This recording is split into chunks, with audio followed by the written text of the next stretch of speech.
that. It's rubbed off. All right, so when we're looking at taping a thumb, we need to make sure the hand's in a functional wrist position. So think about either if they're holding a glass of something, whether it be a glass of water, is probably always a safe one to go for, or a piece of tape, okay?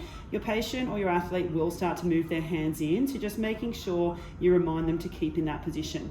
Now, if you want to be really kind to them, then you can put some stretch on first. Now, this sort of stretch tape does come in 2.5 centimeter tape as well, so you don't have to use the 5 centimeter I've got. Now, this is not essential, but it can just be nicer if they're having repetitive taping done for the season, that their skin copes with it better. Now, it doesn't matter whether they have injured the radial collateral ligament or the ulnar collateral ligament, because essentially this tape is aiming to keep them in neutral. The one thing you want to ask them first is where they feel vulnerable. Do they feel vulnerable going out that way, which for ball-based sports is really common, or do they feel vulnerable coming in here? This will come back in handy later when we go and we do one last bit of tape to try and help support them. So we come through, now there's 2 options here. This is all based on what you prefer to do and what the patient prefers as well. So I'm gonna do what we call like our breast cancer sign.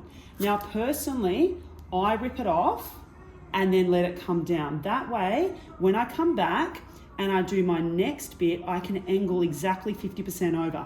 If you really want to, you can continue the tape around and then just keep going.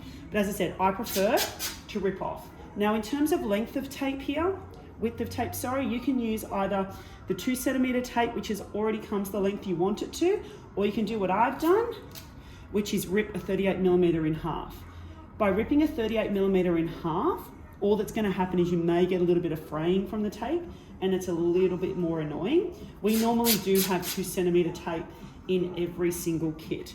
So typically, again, depending on the size of the thumb, you will need approximately 3 to 4. The longer the thumb, the more required. You need to be really careful when you're doing this that you're not losing blood supply as you go. So checking for capillary return. If it's too tight, you need to take it off. So 3 in this case is going to be plenty. At this point, we then go, okay, which way do we feel more vulnerable? I'm going to make it simple and go, it's a typical taken out in this way. I am now going to grab my 38 millimeter standard tape. That one's already been ripped off. So then what we need to do here, we're going to cut a piece of our 38 millimeter, rip it off. We then get that and we do a little split. Because our vulnerability is coming back here, we pop the tape in the opposite direction, so creating what we call like a little fan. Hold on to the thumb, pull down, lay it down. So that's now providing extra support out in that direction, as we can see. From here, if someone had dislocated their thumb and they were returning, we could fan all the way out. If it's just a ligament, not required. We then get our 38 millimeter and relock it off.